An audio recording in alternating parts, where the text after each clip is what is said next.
Let's go! Joe Milton destroys it, and his final game at Tennessee was this his best performance. I think you would have to say so, but should Nico be the one that starts the bowl game? You guys have got to let me know. And Tennessee fans, I love this. Joe Milton surveying the field, throwing an absolute dart right here to Ramel Keaton, who overall I think was fine this year. I thought he would take potentially a bigger leap, but it was also a very strong year for wide receivers in the SEC, and Keaton, of course, scores pretty easily on this Vandy DB.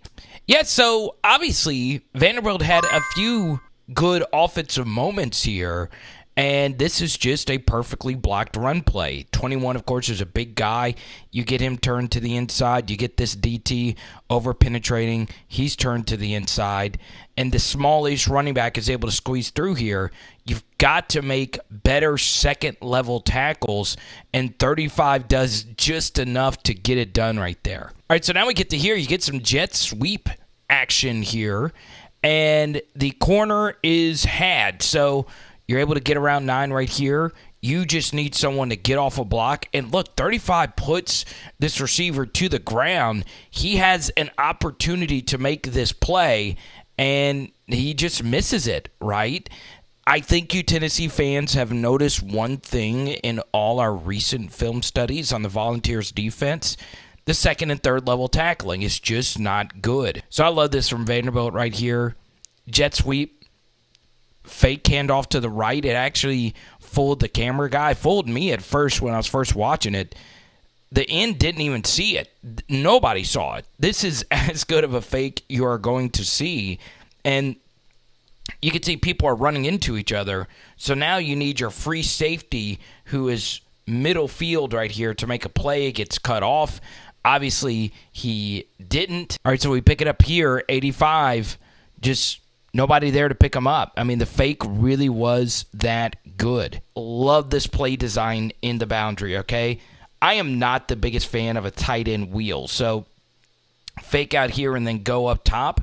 But if you're getting man coverage pretty much right here, this should be open if you get good protection, which you do have. So the design of this is in breaker here, in breaker here. Act like this is a straight out, but it's an out and up, okay? And it is beautifully designed. Very easy throw for Joe to make right here. I say it's very easy. It's not, and it's absolutely perfect. I mean, goodness gracious. All right, so move ahead to this 1st and 10. Another possession, another very nice design, okay? I believe you saw this versus UConn, right? Just a tight end leaking over the middle of the field. So you're showing a puller here to make these linebackers think it is a run. A lot of linebackers, when they see a puller, they immediately step towards the line of scrimmage. And instead of a throw to the outside, it is this tight end leaking into this space. So Joe reads his safety, play action fake. All you got to do is lead your tight end. And Joe actually does a good job throwing this behind him so he could turn away from this player. Okay, so you don't want the ball to be here. You want him to turn this way so he can run away from him.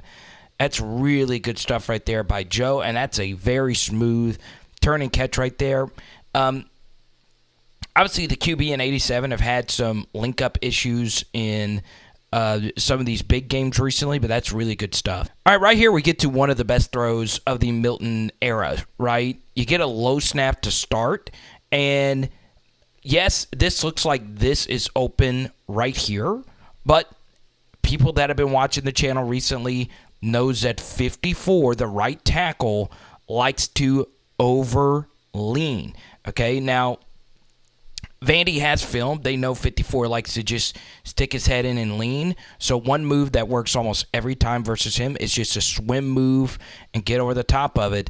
And you saw it throughout the Missouri game. If you want to see it, check it out for yourself. That's exactly what happens. So this shot can't be thrown, right? There's just too much pressure coming from this direction.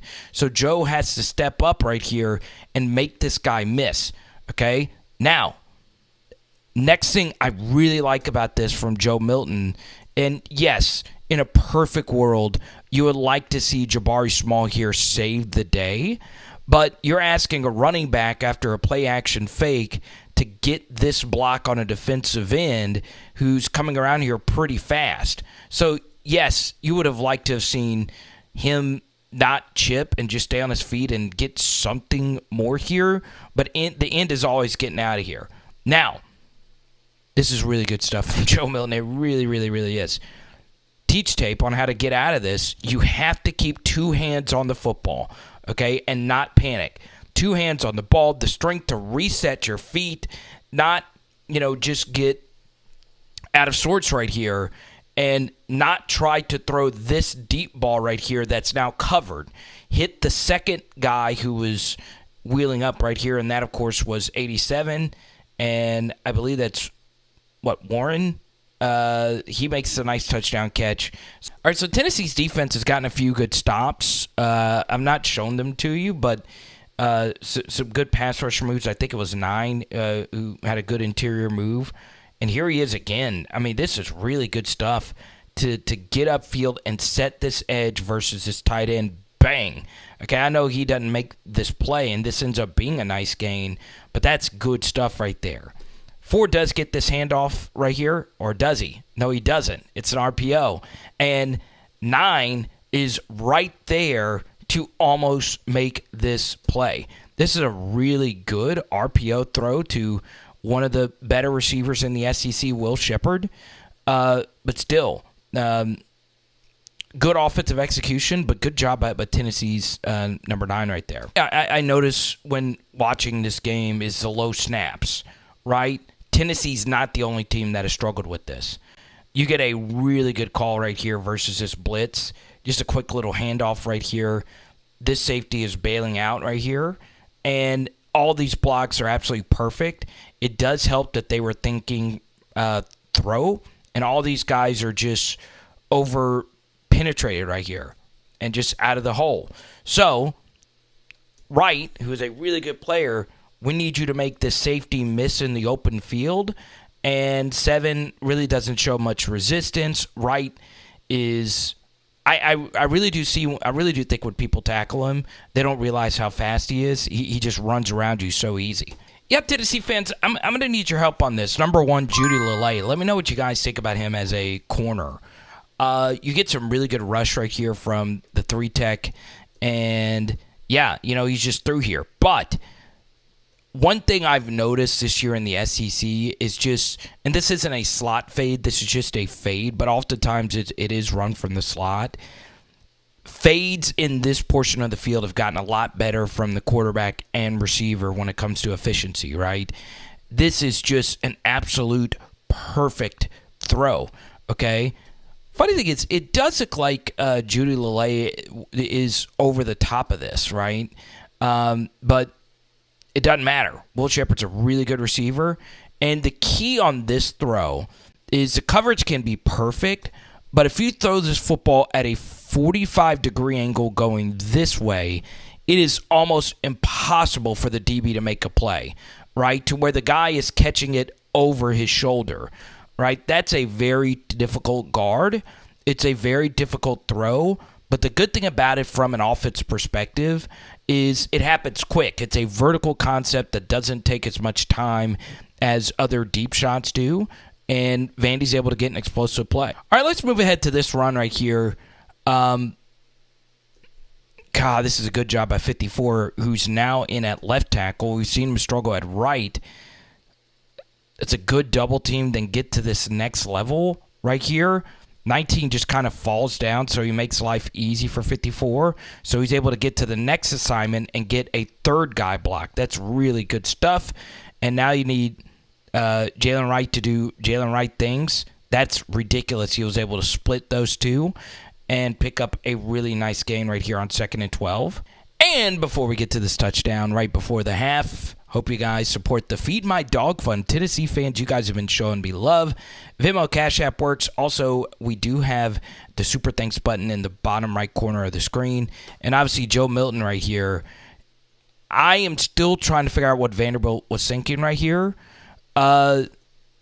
Yeah, I guess in theory they could run with Tennessee having one timeout here, but still the fact that you let this split zone action get so wide open that Joe didn't even need to throw it. He's able to run this in, and Tennessee's able to jump out to a 21-point lead at halftime. All right, so this is a run concept that Lane Kiffin has really popularized in the SEC, and I love it. I really do. So it's a run to the left, but it's made look like that it's a run to the right because you're pulling the left guard and the left tackle to the right.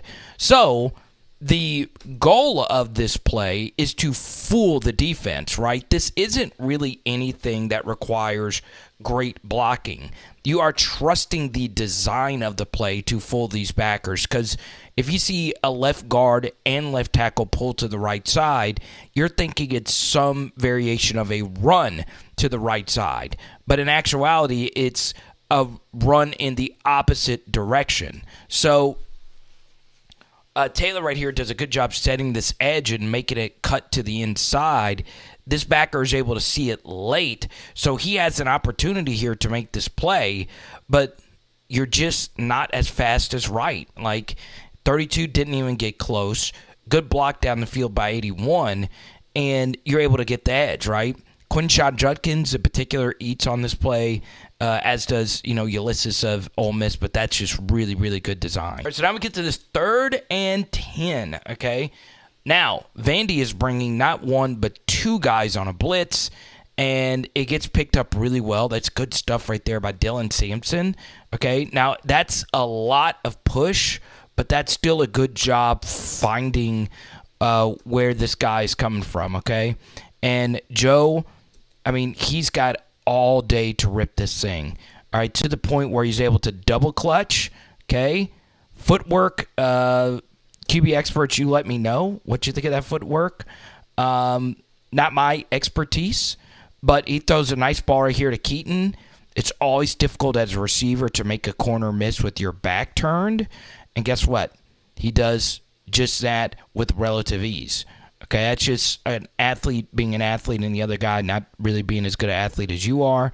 7 had a really rough day. And the fact that neither one of these DBs really even touched Keaton, it pretty much tells you everything you need to know about this game from a Tennessee perspective. Okay? All right, we get to the 2nd and 2 right here, and this is just really good run defense. Look at all this penetration right here, and that's just dead. And that's just how you draw it up right there. Good stuff right there by the Vols. But this play once again was Tyler Barron. This is a defensive end over the middle going up against a guard and a center. And watch what he does to them through this A-gap. Okay? He's able to get this one-on-one versus a center. Center might have gotten tripped in there. It's hard to see. But he bull rushes him to the ground. And this is the worst type of pressure. A-gap pressure. Okay? 27, who's also had a big year for Tennessee. If you get pressure off the edge, that's good. Okay? And there is some pressure off the edge. But if it's up the middle, there's hardly anywhere you can go, especially if you're not really an elusive QB, and Swan is not really that. So Tyler Barron gets a nice full sack right here for the Volunteers. All righty, so the Vols get the football back up by 28. Game, of course, is pretty much out of reach here. And guess what? You get the little screen out here to Squirrel White. Obviously, the next step for Dylan Sampson's game is going to be, pass protection. This is a difficult ask, all right? It's a big guy. You got to get off this play action fake. We need you to get a piece, okay? And, well, you didn't really get a piece. Still, good throw out here to Keaton, 34. Squirrel White. 34 gets a good block, and now Squirrel White's just got to make some guys miss. He does just that, and now it's off to the races here. I thought for a second he was going to be able to split those two, but he gets a nice gain. So now we get to here. This play is just dead, right? This end is crashing down on this running back, and they're just flat-footed. I mean, this guy is right here, and he's just late to react, and this should be stopped right here. But guess what? Joe Milton, he was able to get ahead of steam because 23 was slow, and he's able to score. Alrighty, Tennessee fans, this is where things get really spicy. I hope you subscribe and ring the bell because, look, I felt this way before you guys really started blowing up my videos. I am a huge Nico guy, huge. And I have been very clear that I think he should have been the starter this year. All right, I'm a true believer in his talent. So, with that said, I am going to rate him harshly because I think he's truly going to be great. Obviously, this is a really good stuff for here in the 2nd and 5. Play action fake, work right, and then all the way left, and you get a nice first down. And now, on this play, you'll see him actually work to White, Squirrel White. So you get the play action right here, 54 back at right tackle, and this is why you come to Tennessee, because you get these very simple pitches and catches, right? You're getting a football to a dangerous playmaker out in the open space. Good pursuit right here by 22. Obviously, Squirrel, kind of an awkward fall, but he's still able to, an awkward step right there, and he's still able to run this guy over. All right, 1st and 10, get a play action fake right here. It looks like you're trying to hit, this over the top. It's not there, right? That is just way too over the top in that spot. So now you're waiting for it, and you're working back to the right side. Maybe that guy was running an in breaker. It's cut off there. But I do think Nico is a better runner than Joe, right? Neither are what I would consider to be great runners, but you get some good blocking downfield right here by Keaton, and you get a nice run. All right, 3rd and 3 right here. This is just really good quarterbacking. This guy is all the way to the inside, and once you see that this corner is off right here, you know this out is going to be there, and it is right there. One thing I really liked about Heupel here is even though this was a blowout and it was in the 4th quarter and this was dropped, I was happy to see him have the better receivers. These are pretty much the starters in this game. Now, we can get into a debate about this throw right here, okay? Is this ball behind him slightly? I guess you could say that. Is it thrown really hard? Yes. Should it still be caught? Yes. So Heupel kicks a field goal, and it was missed. Vanderbilt versus backups drives down the field and scores. I really wish Heupel would have gone for it on that 4th and short with Nico, especially after the drop. Now we get a great run right here. Lots of backups are in right now for Vandy. So, yeah, that kind of sucks. But you get this carry right here to Sampson. Obviously, for Sampson, since that, ridiculous Kentucky game, it's been a little up and down for him, but it's good to see him get a nice run right there. Or you get kind of an awkward, 3rd and 3 little option right here. This is very creative. Rarely do you see an option begin with the running back to the left of the quarterback when it's being run to the right. Kind of a weird blocking assignment right here for this right tackle. He leaves this end and immediately peels back to this backer, and I'm guessing this end is the guy that Nico is reading right here. So this end is back is turned to Nico, so he's like, okay, I just got this. He spins out of the block from this right tackle here, and Nico probably should have pitched this right here, but this is just ridiculous strength to get off this right here from 11. He does still get tripped, but he's able to pick up the first. 2nd down and 7. This is clear quarters coverage. Back. I hate quarters. I really, really, really do. Okay? He knows he can work backside right here with this much cushion and just throw this comeback. And once again, these could be option routes, right? If they're playing that far off of you, you just always stop back and work back to the quarterback. Once again, you're not in the meeting room. I'm not in the meeting room. But if they're going to give you that, just take advantage of it, and you're able to pick up a really nice first down. All right, this shows you Heupel's play calling mastery, right? So many people get this wrong in this plus territory region. You want to run on 3rd and 5, right? Especially if they're going to play 2 high safety. So you motion an extra player into this box, and you just look at the numbers. 6 v 1, 2, 3, 4, 5, 6. and you have the QB and the running back to account for, you just have them outnumbered, right?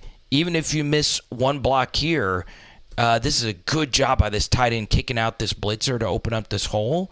That is really good right there. And if you're short the line to gain right there, you could just go for it on fourth.